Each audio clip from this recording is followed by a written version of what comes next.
Hi Tegan, thank you so much for coming on today. I'm really excited to see you and Jack. And this is a special little episode because you have been in my program Journey into Motherhood, and I've been supporting you for coming up to a year now, isn't it? In a few months' time. Yeah. Yeah, so it's lovely to see you and beautiful Jack, because I've been working with you for such a long time without knowing Jack, and now I've had the privilege of getting to see him and connect and see you grow into motherhood. So thanks for coming on.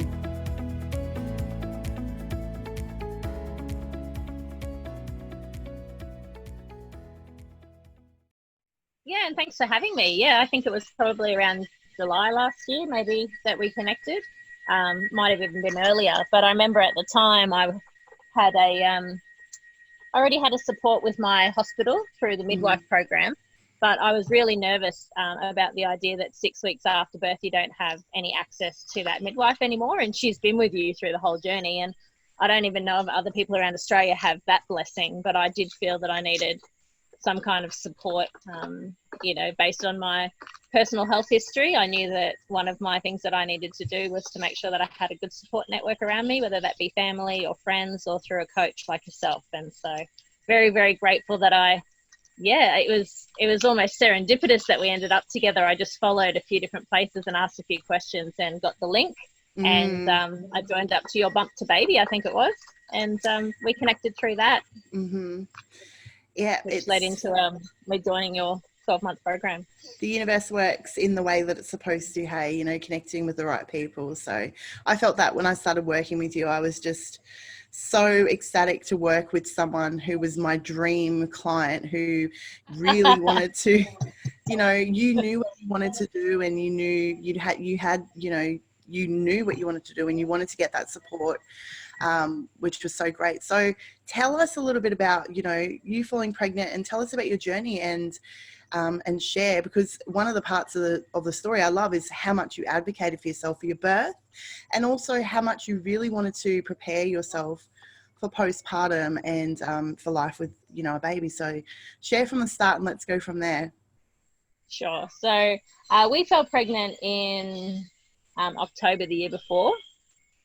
And we were really lucky, actually. We'd only been trying for a month and we fell. We were one of those miracle cases that find it really easy to fall pregnant. And we were a little bit shocked in a way, because we were thinking that it may take a while to fall pregnant. So we may as well start as early as possible in our relationship, so that if we, take a year or two, then we've at least started early. But we knew that if we fell pregnant as well, that we would just roll with that. So yeah, this little boy was conceived, and we went through our first Christmas where we then let everybody know. And I think it was about the 3-month mark that a couple of girlfriends up here, I live remotely in the Tablelands in Queensland. So I'm an hour and a half from Cairns. So I'm right up in the mountains, and I live on a 10-acre property. So I'm very, very remote. And even the girlfriends that I see, it can sometimes be a month or two between catch-ups. So it's not like it used to be the rest of my life where I lived in cities and I could catch up with 3 or 4 coffee dates a day. This is a big adjustment for me. So when I fell pregnant, it was what I wanted. I wanted to be pregnant out on a property where I could enjoy this beautiful surroundings. You can probably hear, I'm outside, you can probably hear all of the beauty that's here. It's so And I wanted to raise children in this environment. We've got 2 goats, we've got a dog, a cat, and it's just the kind of place where he can be a friend to mud and be away from, the modern day things. I remember the first time I took him into town and he heard cars racing around, and I was like, oh, that's right, he wouldn't have heard that yet. So yeah, I knew that's what we wanted. We started off with the midwife program at the hospital at about 3 or 4 months. And that just meant that we had a particular midwife that we got to see on a monthly basis up until when we were due to be born. And my experience with that was pretty phenomenal. I had an incredibly experienced midwife. But even through that, I had to do a hell of a lot of education myself. And I did notice that midwife still had a certain amount of boundaries that she could talk to me within. And one of the best things that she kept saying to me was, it's your choice at the end of the day. So I'm still giving you all of these options, but you still have a choice. And so I made a promise to myself that I would never make a decision without Dan there. And I also, that's my partner. And I also made a decision that I wouldn't decide on anything when I was with her. I would go home, think about it, and call her the next day with anything that I ever had to answer. And those two things are really good that I did that, because how I was feeling sitting down with her and being in a hospital was very different to how I felt after I was well slept and in my own house, and had the chance to do some research myself. And I really found along the way that the hospital was very good at putting in front of me choices that if I didn't have the experience, I would have just said yes to. So, for example, from our very first scan at 12 weeks, this big boy was measuring quite large. So we were told he was the 90th percentile. Mm-hmm. And so that growth scan then, even at 12 weeks, started the conversation of you may need to be open to a cesarean. And so I wanted a natural birth, and I'd spoken to a lot of people about trying to set that up for myself from the very beginning. So I just said, okay, yeah, thank you for your advice. You know, we're still aiming for a vaginal birth, blah, blah, blah, blah. Yeah. But as Jack grew, there was a lot of different pressures, and he just got bigger and bigger and stayed at the 90th percentile. A lot of other things came up, like gestational diabetes. I did the first test for that at 20 weeks, and they wanted to test me again at 28 weeks. And at that point, I'm like, no, I've already done this. I already don't have it. Do I really have to? Excuse me for a moment. Mm-hmm. Do I really have to go for that test? And again, my midwife gave me that beautiful thing where she said, it's always your choice at the end of the day. And so I chose to go against that. But as a first-time mum, and as someone who has no idea what she's doing, it's hard to know whether you're doing the right thing. And, you know, we're raised in our culture to listen to authority figures who have been to university longer than us, and especially if they're a male figure. So if I said no to the GD test, I then had to go and see a doctor, and I had to tell the doctor no, and the doctor had to tell me the risks. And I felt like I was saying no 3 or 4 times just because I was going against hospital procedure. But that was the really good test for me. It was the beginning of my building my strength and having my own voice within the pregnancy. And so when it did come time to have Jack, this little man was 3 weeks late. So I was still 43 weeks pregnant and not showing any sign of engagement. His head hadn't dropped. So there was a lot of concern from the hospital about both of our safety at that point. And I even had to sign, I had to sign a waiver to say that I was accepting the risk that myself or my baby might have some kind of tragedy if I don't have a cesarean sooner.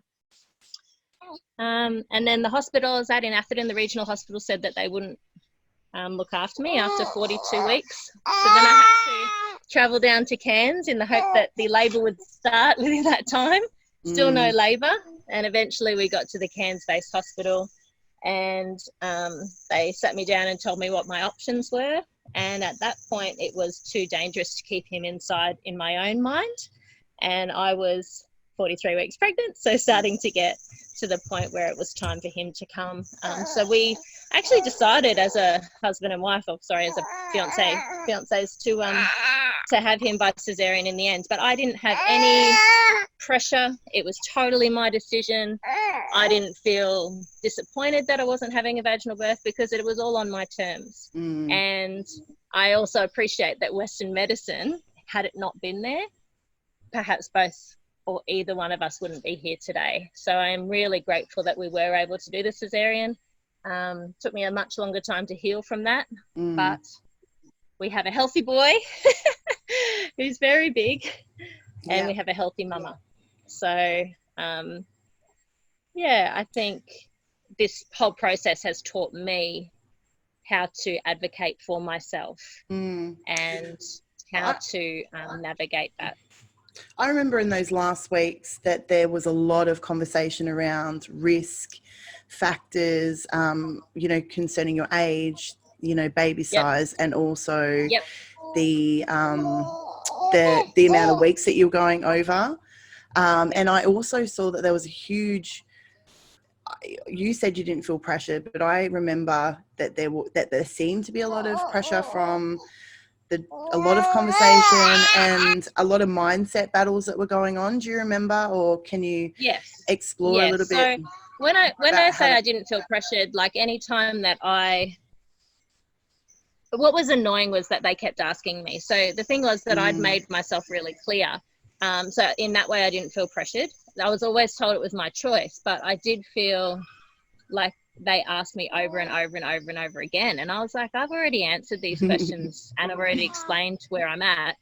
I'm tired, I'm exhausted, I'm not sleeping, I'm in pain, I'm really frustrated. And for them, I think they felt they could ease that. As doctors wanting to help me, they felt that they could solve my problems, which is what doctors like to do, by having him come as soon as possible through a cesarean if he wasn't already coming by himself. And they've been fairly patient with me. Like, they started talking to me about a cesarean at 38 weeks and then again at 37 and 39. And I think by the week 40, I was going in twice a week and saying no twice a week. By week 41, I had to sign the waiver, which was very hard. I remember shaking while I did it because I didn't know if that was the right decision. And I didn't know if I was putting my baby at risk by doing that, but I had to go with my gut. So, yeah, and those risks were always said to me, always. And I'm really grateful. I also did a hypnobirthing course. And so I went into each of those conversations with a lot of affirmations in my little book that I had, and I'd read them before I went in. You know, my baby's the perfect size for my body. You know, I'm having the birth that I choose. I appreciate everyone's opinions, and I'm open to hearing from people who are educated. I make my own decisions at the end of the day. I follow my gut. And, you know, it's interesting. You need all of those belief systems as a mother as well. Like, they've actually served me through the last 6 months with him as well. Is that right? Yes, their Right? affirmations are great, aren't they? To help with that mindset and, you know, keep on. I think being able to call people like yourself who are feeling like it's your mission in life to be there to answer the phone when I call. You know, there's a lot of people out there that don't understand or even see that there are options outside of what's available through the hospital, and I think they can both work really well together. I'm not anti-hospital. I do believe in home births, but I also am, because I'm so isolated, I think it's really important that you can call someone that has no agenda. You know, you had no agenda. Every time I rang you, you were just there for me, to support me in whatever decision I wanted to make, and bring, anytime I was a bit confused or felt like you were talking about the pressure, I think you were very good at bringing me back to, well, what is it that you want? What's part of your birth plan that you've written down? And how is this different? And if you are going to change, how is that going to affect you later? And you were asking all the right questions, and it just allowed each of those decision-making processes to be easier and clearer. And the thing is, things do change, things do happen. So we're always, you know, having a birth plan or having an idea about birth isn't a concrete thing. It's not about being inflexible. It's about understanding that you're able to move with whatever's presented to you at the time, but also understanding in some situations you do have to strongly advocate for yourself, because if any other adult was asking, if they said, for example, if I asked you, hey, can I make you a cup of tea, Tegan? And you said, no, thanks. And I said, hey, Tegan, can I make you a cup of tea? And you said, no, thanks. And I said, hey, Tegan, can I make, it's not really being supportive or helpful. No, it's not. More manipulative and coercive to try to, like you said, when you're vulnerable, that you just say, oh, okay, like a toddler, you know, they keep asking, and eventually you go, okay, fine, you can have that snack, you know, you can watch TV or whatever. You've worn me down to my limits now. And I think, like you said, having that process. Yeah. And you are in definitely a much more vulnerable position when you're pregnant, because you are already worn down, and there's a lot of hormones going on. Like, I felt very much fight or flight towards the end. Just that natural anxiety that comes with, you know, how will my birth story go? Will there be birth trauma that you hear about from so many people? You know, and getting rid of those anxieties and fears, and remembering that you just have to trust the universe. You just have to trust that your story will be your story for whatever reason, that your little man or woman is going to come to the world whichever way they want. They're in control now, not you. Yes, you are, aren't you? Yes, you're very vocal. Hey, you're a big talker. I know. One of the biggest things that I loved about you is that you made that pact that you were going to go home and sleep on it, and then intuitively allow your intuition and how you were feeling the next day, rather than, you know, feeling pressured or feeling like that was the right thing at that moment. you were able to then come back confidently and say, no, actually, this is what I want to do, and I'm cool with that. Even though it's still hard and difficult, because even when we do follow, it probably makes us feel a little bit better when we do go with the grain rather than against the grain, but there's never a guarantee on what can happen. And that's the hard thing about life, isn't it? There's never a, this is definitely going to happen kind of thing. It's just, this could happen, and, you know, let's hope for the best kind of thing. Yeah. I do recommend that, you know, if people are feeling, like I had one moment towards the end, I think I was at 41 weeks. Hey, Jacko, you want me to grab your toy? One sec. Yep, I did have one moment at 41 weeks where I had the heartbeat monitor on myself, and I also had it on Jack. And they were asking me to sign that waiver at the same time. And when my heartbeat went up, Jack's went through the roof. And all I could hear was beep, beep, beep, beep, beep, beep, beep, beep, and I'm trying to sign a document. So I was really triggered. And they kept saying to me, you can take this document home if you like, and you can bring it back. And at the time I was like, well, I might be able to sign it with a clearer mind, but my mind won't be any different. Like, I've made it up. And if I don't sign it now, I don't want to have to drive another hour back to the hospital to go through this all again, to hand the form in. So I remember that was probably the most stressful time for me, even more stressful than hearing that it needed to be a cesarean, etc. Because at that point, I think we probably said 8 or 9 times. Yeah. I was in a hospital, and by signing that waiver, I was basically accepting that they didn't want me to have my baby there, which is who I'd been with the whole way through my pregnancy. And by signing it, I'm signing that I'm going to go to another hospital. That's not good for me. It's not good for my baby. And I really felt like at that point, it definitely was just a systematic thing that they were trying to tick off.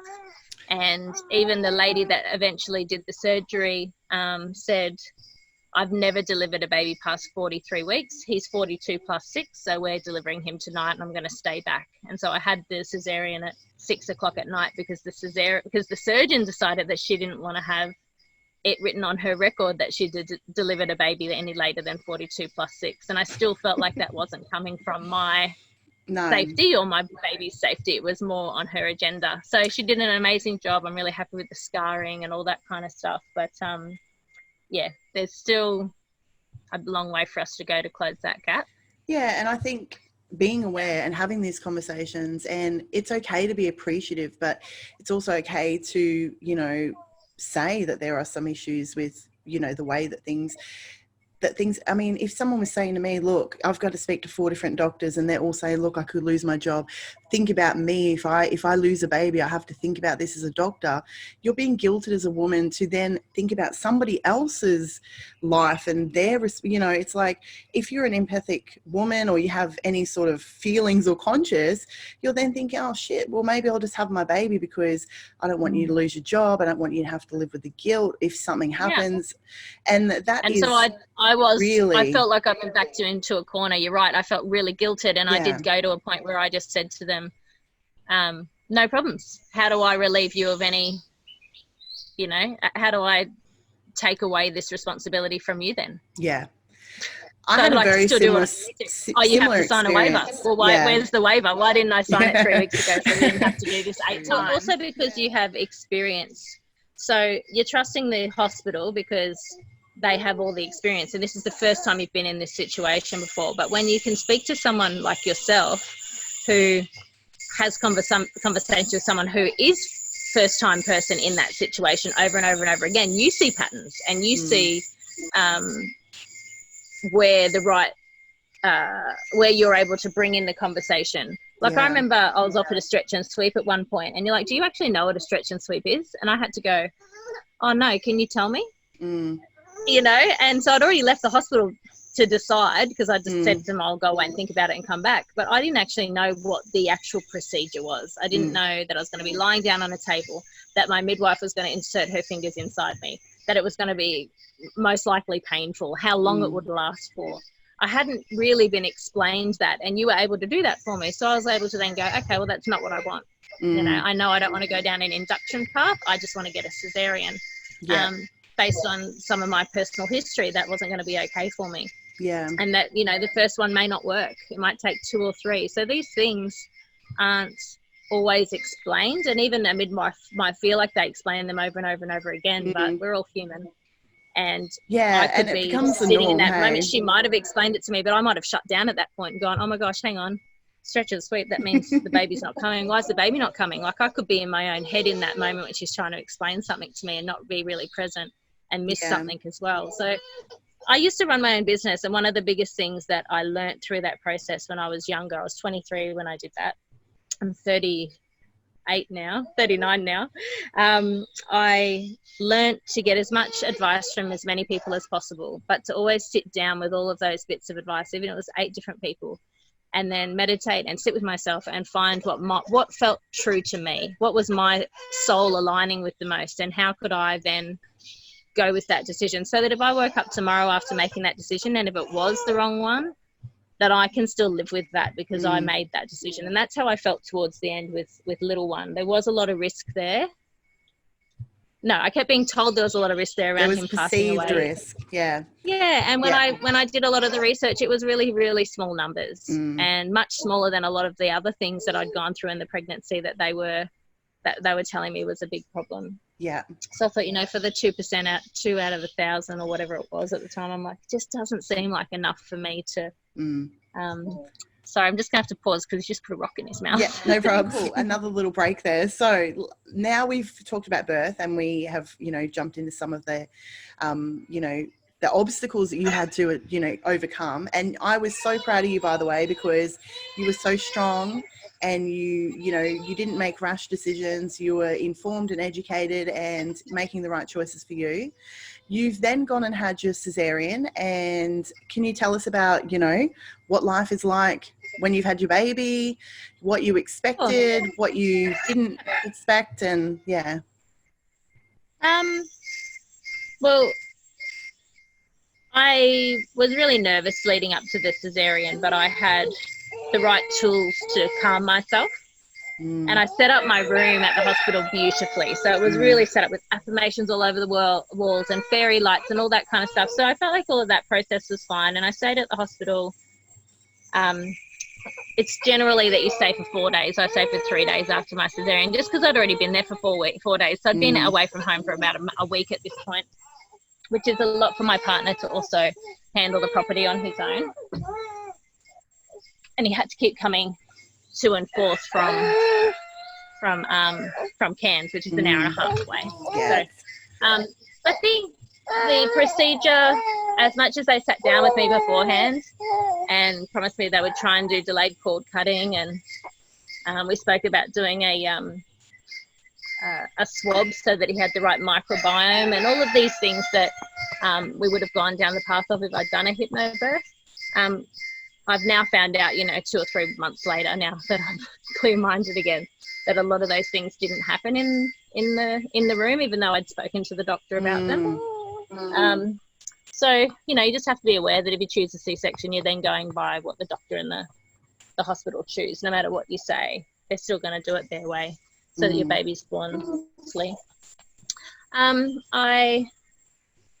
I did have a reaction to the painkillers that I was on as well. So the first 2 days of him being born, I was present, but I was dosed up on a painkiller that wasn't making me think clearly. So I had to change that mid-process. I wasn't ready to have Dan not sleep at the hospital with me. So we had the baby went down at 6, came out at 8:30. Dan showed up at 8:30. I got wheeled up at 8:45. He got to meet Jack. And 8:30 was the end of closing hours. So basically Dan had been with the baby for 10 minutes and they're pushing him out of the hospital. So that was also really horrible.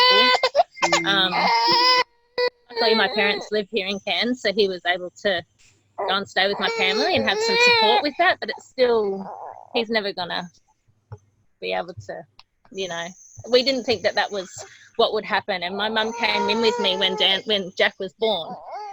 But I don't know if we would have made that decision if we knew Dan wouldn't get to spend any time with Jack in the first 24 hours.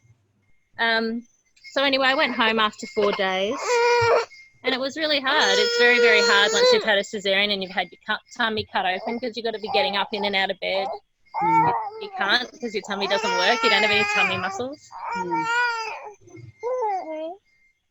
I came home at the property 6 weeks. So I was really lucky. I did have a huge amount of support from both sides of the family, his family and my family. So I've got that, which is I'm really grateful for. I also obviously had Ashley and the motherhood circle. So that meant that I was in touch with other women who were online who had just had babies or were about to have babies or were already first-time mums pregnant again. And that actually gave me, no matter how hard or what I was going through from a victim perspective, I still felt part of a tribe. And that's important for me as a person. So I don't handle being remote and alone very often. And I'm very grateful that we have this online space that we can tap into. And I feel really lucky that, you know, even those girls have like made an effort to send me a Christmas card or send me a message outside of that group as well. Like we've actually all formed friendships. And sometimes on those late nights when you are up and you're losing your mind, because motherhood's got to be, there is nothing harder in the world. You know, there's other people going through the same thing that you know that you can speak to and share experiences, and it just gets you through that day, that time, that week, that month, knowing that there's going to be a light at the end of the tunnel when it is really dark. And then you also get to share your joys as well. So, you know, the first time his teeth came through, I was able to share that. And his first smile, I remember, that took forever to come, didn't it? But it finally came, and now laughing. He's smiling. Hey, and laughing. What about let's talk about your you know, what you thought, because you're a first-time mum. So obviously when you went through my program, because I know you did all of the training because you're a star student, and you when you got to like 35 weeks, you were like, okay, I've done all my birth prep, I've done everything, and now I'm going to do my postpartum training. And so you went through my course and you were doing breastfeeding and food preparation and all that sort of stuff. How do you feel, how did you feel before, and what you were thinking was going to happen to once baby was born and, you know, reality hit? I think one of the things we try and do is have expectations on how things are going to be, how our relationships are going to be, how our time is going to be managed, how much sleep we're going to get or not get, how we think we're going to handle things. We have expectations out there, and then when the future catches up, when those expectations aren't met, that's when I think we can have the most suffering within ourselves. And what your program allowed me to do was manage those expectations, because I had no idea. And so now when things come up and they're really hard, I'm like, yeah, but we're kind of expecting this. Instead of, or, you know, if it's to do with my partner, like I've been able to sit down with him and go, remember we had this conversation before the baby was born, and there was going to be, we thought we would do this, this and this. Is that going to work for us now that the baby's here, or do we need to change that plan? And so I'm really grateful that we had the opportunity to have those conversations early. I know. Jackie. I know. So cute. We were able to have those conversations early. So I think what it did for me, or the reason I was so motivated to do the program, was because I needed someone to set those expectations for me and basically borrow your map of how you see that experience for someone. And even if I didn't know, that the resources were in there to grab later if I needed them, and that I could access them at any time of the day was really powerful. Like I could log in there at 1 a.m. when I couldn't breastfeed properly, and I could just watch a video again or follow a link, and it would just give me what I needed, which is so relieving at the time. And you've had a wonderful breastfeeding journey, haven't you? But it's come with its own struggles though, hasn't it? It's been so, yes. Oh, it's not easy. Like, I don't, even now, there's not one time that I breastfeed and it's not painful. So I don't know if it's different for me, because everyone kept saying it'll get easier. We're at 6 months, I think, in 2 weeks' time. And yeah, we're probably at a point now where we've started to bring in some solids, and I'm quite like he's self-weaning anyway. He doesn't want the boob as much as he was, and he probably would love it now though. Yeah. Normally he has to sort of just be woken up and be a bit tired to take the boob nowadays. Like once he's upset, there's not really much you can do. Well, be here with him, let him know that he's safe. Mummy's close by. Hey, mate. Well, thank you so much. I think we'll cut it off there, Teags. Thank you so Yeah, much thank for you. sharing your journey and for being a part of the program. And it's been wonderful to see you grow and be connected with you and just see how amazing a mother you are, which is no surprise to me, by the way. Yeah, how But good that there's a video like this so people can see what it's really like. True. Because as Right? soon as Because otherwise you time it when you don't have the kid with you, or you do what you need to. It's just not like that, is no, it? it's He's not. laughing. It's not reality, He's is it? laughing. This is reality. Awesome. It Thank is you so much for reality. coming. I'm No gonna. worries. Hey, thanks for watching another great episode with the Motherhood Circle. Make sure you come and subscribe to this channel so you never ever miss an episode.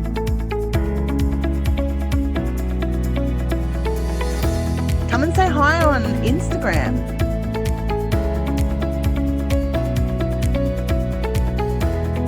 And give me a like on Facebook and stay tuned for yet another episode. Thanks, Mama. See you soon.